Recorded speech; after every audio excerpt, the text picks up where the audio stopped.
Assalamualaikum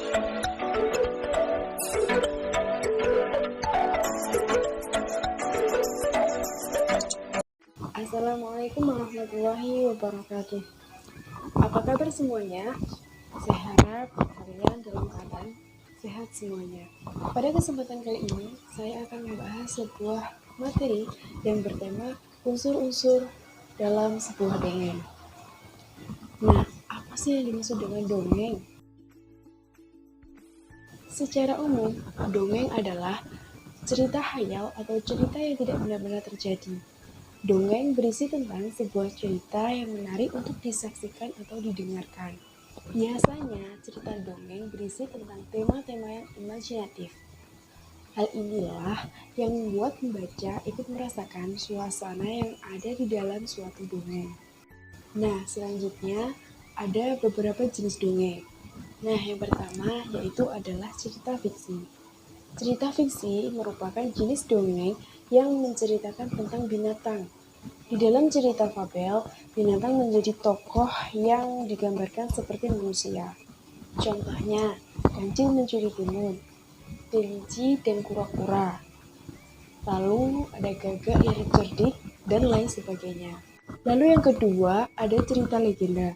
Cerita legenda adalah dongeng yang menceritakan tentang asal-usul berdirinya suatu tempat. Contohnya, yaitu legenda Danau Toba, legenda Tangkuban Perahu, asal-usul Banyuwangi, dan lain sebagainya. Selanjutnya yang ketiga, yaitu ada cerita jenaka.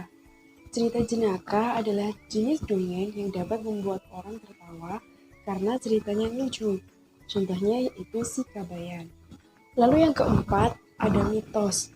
Mitos adalah jenis dongeng yang berhubungan dengan suatu kepercayaan masyarakat terhadap hal-hal yang tidak masuk akal atau hal-hal gaib.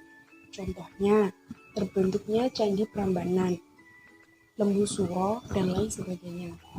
Lalu yang kelima, ada cerita sage. Sage adalah jenis dongeng yang mengandung unsur sejarah yang telah bercampur dengan cerita fantasi rakyat. Contohnya yaitu Calon Arang, Tutur Tinular, Panji Laras, dan lain-lain. Lanjut unsur-unsur dalam dongeng. Unsur-unsur dongeng adalah 1. Tema. Tema yaitu gagasan atau ide utama dalam sebuah dongeng. Yang kedua, latar, yaitu keterangan tentang suasana waktu dan ruang saat terjadinya peristiwa. Yang ketiga yaitu alur. Alur adalah peristiwa yang terjadi dalam sebuah dongeng atau yang biasa disebut dengan jalannya cerita.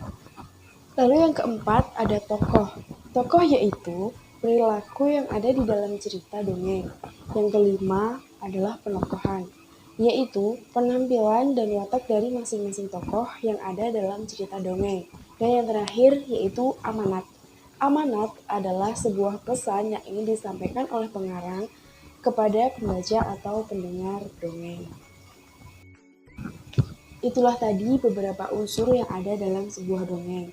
Sekian pembahasan unsur-unsur dongeng kali ini. Semoga bermanfaat. Tetap jaga kesehatan. Wassalamualaikum warahmatullahi wabarakatuh.